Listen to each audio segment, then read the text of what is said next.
number 1 and number 2.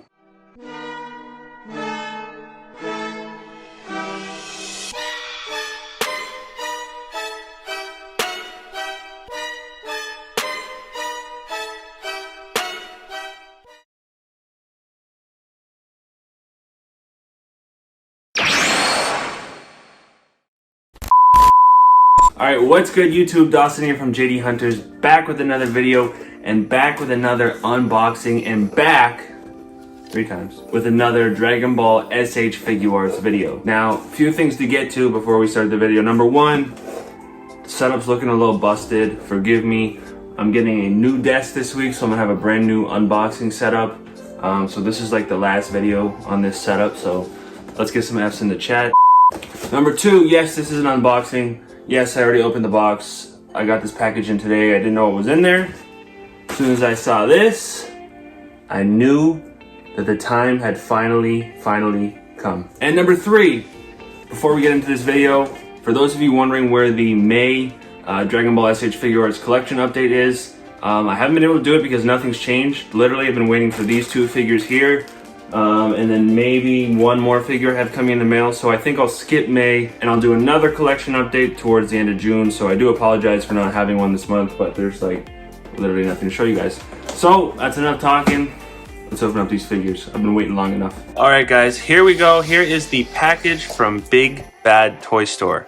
Now, I did not order these figures originally when they were released on Premium Bandai.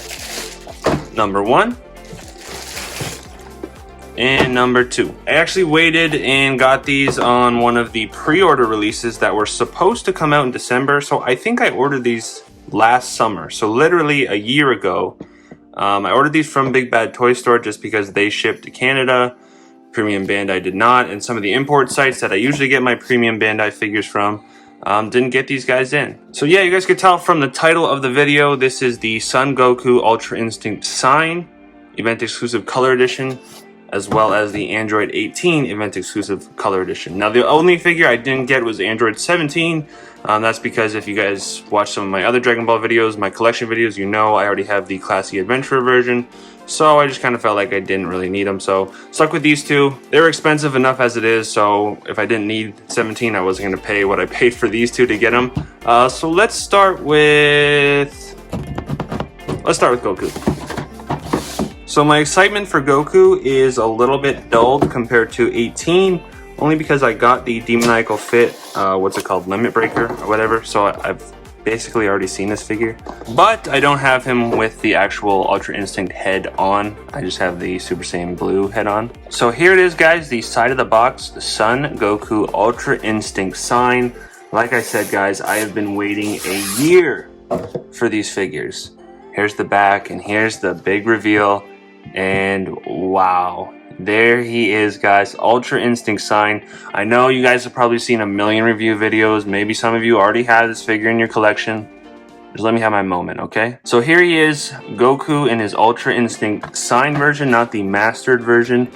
This was a really cool idea for them to do this. I mean, I'm not a huge fan of event exclusive just because, you know, if you don't live in the US, they're kind of a pain to try and get, or you gotta pay a lot like I did. And there he is. Now I do want to say before I really get into this review that this will not be a super in-depth review. If you guys watched my last review, which was of the My Hero Academia Amazing Yamaguchi Bakugo, yeah, didn't go so well. We were gonna get, oh my god. And here he is out of the clamshell. Now like I said, I feel like I've already seen this figure, but I mean right away you can tell from the paint finish, the matte finish on the blue shirt.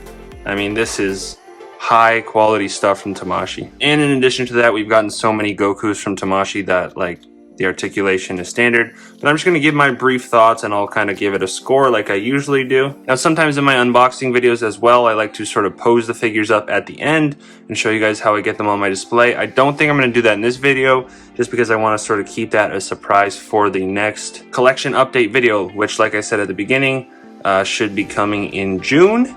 So if you guys are new here and you want to see that video, make sure you hit that subscribe button. We're on the road to 400 subscribers. So yeah, let's take a look at this face sculpt. Like I said, I already have the demoniacal fit version of this, so it looks pretty similar. It's nothing I haven't seen before. One thing I'm noticing is some differences in the paint color between his skin here and the skin on the neck and face. It looks a lot worse on camera than it's looking right now for me, but it is noticeable, something that, you know, maybe you would hope not to see, especially for a figure that I paid this much for. But yeah, I mean, he looks great. He's looked great ever since we got the promo photos. He looks great as a demoniacal fit figure. He looks probably even better as a Tamashii Nations figure. Now, one thing I'm disappointed in, if this is supposed to be a premium color version of the MUI Goku, which I think it is. I mean, obviously we get the shirt, which is an additional sculpt, something new, which I appreciate. But the MUI version came with the Kamehameha effect, which this one, as you can see, does not. So a little bit disappointing because you're, you know, technically supposed to be paying more, but here's a look at some of the faces. We get a screaming face, really nice. We get a teeth gritting face, really nice. And then I think my personal favorite, I may end up using this one, and that is the eyes closed, sort of just before he awakens Ultra Instinct look. Looks really, really good. Now the eyebrows on here, as well as the hair, have a bit of a blue tinge to it. It's a little bit more noticeable, I would say, on the eyebrows. Might be hard to see on camera, but it is like a really dark navy blue, whereas the hair, I would say, is more black with just a little bit of a really dark blue shine to it, but it looks black, whereas the eyebrows to me look navy blue. It's an interesting choice. I'm not sure why they went with that bluish color. You know, if you see him in the anime, it doesn't really look like that. It looks pretty much straight black, and then we get like some white streaks in it. So I do appreciate them adding that sort of shiny finish. I think that gives it that effect. But yeah, the blue is a little bit of an interesting choice, but nothing I'm complaining about. He looks, you know, amazing. And I mentioned this off top, but I do want to say the shirt here, compared to the demoniacal fit one, I complained about the demoniacal fit one being really shiny, but Tamashii, as they usually do with their premium figures, just a really, really nice finish, matte finish, all the way throughout. So you do notice that quality difference from Tamashii compared to demoniacal fit. But yeah, guys, that's kind of all I'm going to talk about review-wise. Personally, my thoughts on this figure, this is, I think, my favorite form, at least visually, the optics of it, that Goku has in Dragon Ball Super. I also really love Super Saiyan God, but just like how he kept his black hair and that extra shine in the pupils was something we never saw in any of the other forms. A little bit maybe in Super Saiyan God, but nothing like this. And then even when we think about it in the manga, it's significantly different. The shape of his hair as well as his eyes. I think I honestly like the manga a little bit better. But just, you know, the memories I have of watching Dragon Ball Super and him awakening Ultra Instinct for the first time, it wasn't in that mastered form, it was in this form. And some of those fights between him and Jiren were just so cool, seeing this new ability that Goku had unlocked. So yeah, I've been really excited to get this figure. Like I said, ordered it a year ago, was expecting it in December. We all know that. Yo. God, I'm having flashbacks to the Bakugo video. Oh my god. That was totally my bad, guys. Don't blame Tamashii for that. But yeah, ordered this a year ago, was expecting it in December. We all know the story of, you know, the rare Gokus lost at sea. Well, my rare Goku has been found, thank God. And I can't wait to get him on my display. If you guys are familiar with my collection videos and the way I set up my figures, I have a Tournament of Power display, a little shelf on my DTOF. And this guy will fit in there nicely. Like I said, I'm not going to show you that in this video. You'll have to stay tuned, hit that subscribe button, hit that bell notification so you know when we post. Should be coming in the next couple of weeks here. And you'll be able to see him in the Tournament of Power display. So let's put him back in the clamshell and let's move on to Android 18. All right, here we go, Android 18 now. Now, as I said for Goku, I'd already seen him pretty much. And I mean, we've had a million Gokus, but I have never had an Android 18 figure in my collection. I've never seen one in person. I've only ever seen it in pictures. But yeah, here she is on the side of the box. Android 18 is probably one of my favorite characters in all of Dragon Ball. I'd say somewhere in my top 5. Let's do the slow roll. Man, wow. This figure looks amazing. Let's talk about the packaging right away first. I mean, the black and the yellow really pops. Really clean design on the back. I don't know, do you guys care about packaging for your figures? Maybe that's something that only I care about. I just think the packaging they've used for these event exclusives looks amazing. Now, I may do a little bit more of an in-depth review for 18 as compared to Goku, just because, like I said, I've never had an 18 figure. I don't know how well she poses, how her accessories work, so let's dig into some of that. All right, and here she is, guys. I know you guys have probably seen her before, yeah. I'm gonna give you guys my thoughts. Weird little plastic piece here. Man, I gotta say, maybe I'm jumping the gun, but this might be my favorite figure in my entire collection right now. I mean, this thing looks amazing. But yeah, let's get into some of my initial thoughts. Her skirt as well as her little jean vest here are more of like a soft rubber. If you guys have the Fuse Zamasu, you'll know what I'm talking about. He has the same thing on part of his gi. Really nice, kind of gives you a little bit more flexibility in it. You got really nice shading to make it look like real denim. Really appreciate that.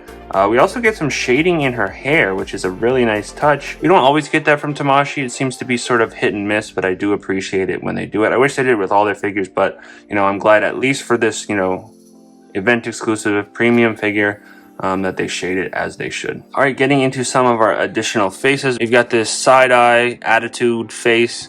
We've got a very plain standard face, a little bit of a smirk on this one as well. And of course, we've got our standard kind of grumpy, angry face from 18. Now, another really super cool touch from them on this figure is the addition of the wavy hair. If you guys have the Classy Adventure Android 17, we got a similar effect with him. We also got something similar to this with the new Super Saiyan Blue Vegito. Comes with its own neck peg, and basically you pop in the bangs here. And it looks like her hair is blowing in the wind a little bit. So really cool, really nice touch. I think I'll probably use this one just because it looks a little bit more dynamic. Looks super clean, really cool. Yeah, I appreciate that. We get very standard hands, and we also get crossed arms, which is very important for Android 18. A lot of flexibility on the neck. Some of these new neck pegs they've been doing, I've been noticing, work really, really well, especially for characters who have collars or things like that. Like the Kid Gohan was a really great example of that. Pretty standard articulation in her arms as well as her knees. We get good ankle motion, standard toe pivot that we get from Dragon Ball S.H.Figuarts. The only thing that's probably going to limit some of your articulation is this skirt, which is why I think they use this sort of soft rubber material so you get a little bit more flexibility. It shouldn't limit you too much. I mean, you can't have her kick all the way up, but you can get about 90 degrees. The skirt is divided into two pieces as well, so it's not going to move the whole skirt. It just moves the front or the back depending on which way you move it. So again, really nice touch. One thing I do wish we got from this figure is sort of like a screaming angry face that we could have her while she's in battle. But other than that, to me, this figure is pretty well perfect. All right, so there you have it, guys. There's my quick unboxing, quick thoughts review of the Dragon Ball S.H.Figuarts event exclusive Android 18, as well as Ultra Instinct signed Goku. Let me know in the comments below if you guys have these figures and which figures possibly you're hoping to get for this year's event exclusives. Definitely a few I could think of. Maybe I'll make a video on that if you guys would want to see that. Let me know in the comments down below as well. Before we end this video, I'm going to give each of these a score. I'm going to give this Goku a 9.0 flat. It's not a rookie score. I'm giving him a 9.0 flat. And for Android 18, I'm going to give her a 9.3. Both of these figures look almost perfect. The face sculpts are great. We get shading, we get matte paint finishes. The accessories are a little bit limited. I think that's what hinders these figures, especially based on the price point that we're paying for them. But very little complaints from me on either of these figures. I think to push their score a little bit higher, you just kind of need things that go above and beyond. I would have liked to see some effect parts for Goku. Like I said, I would have liked to see an angry, yelling face for Android 18, but that's really nitpicking. I really have no true complaints about either of these figures. So that is going to do it for this video, guys. If you enjoyed, please smash that like button, and I'll keep pumping out these figure reviews as well as these Dragon Ball S.H.Figuarts videos. I know you guys really seem to love those on this channel. Like I said at the beginning, I will get these guys on the shelf, and I will have an updated June S.H.Figuarts collection video coming very, very soon. Got one more figure coming in the mail, and that should be good enough, I think, for a brand new video. So if you guys are excited for that, make sure you hit the like button on this video. Subscribe to the channel if you haven't already, and we'll catch you guys in the next one. Peace.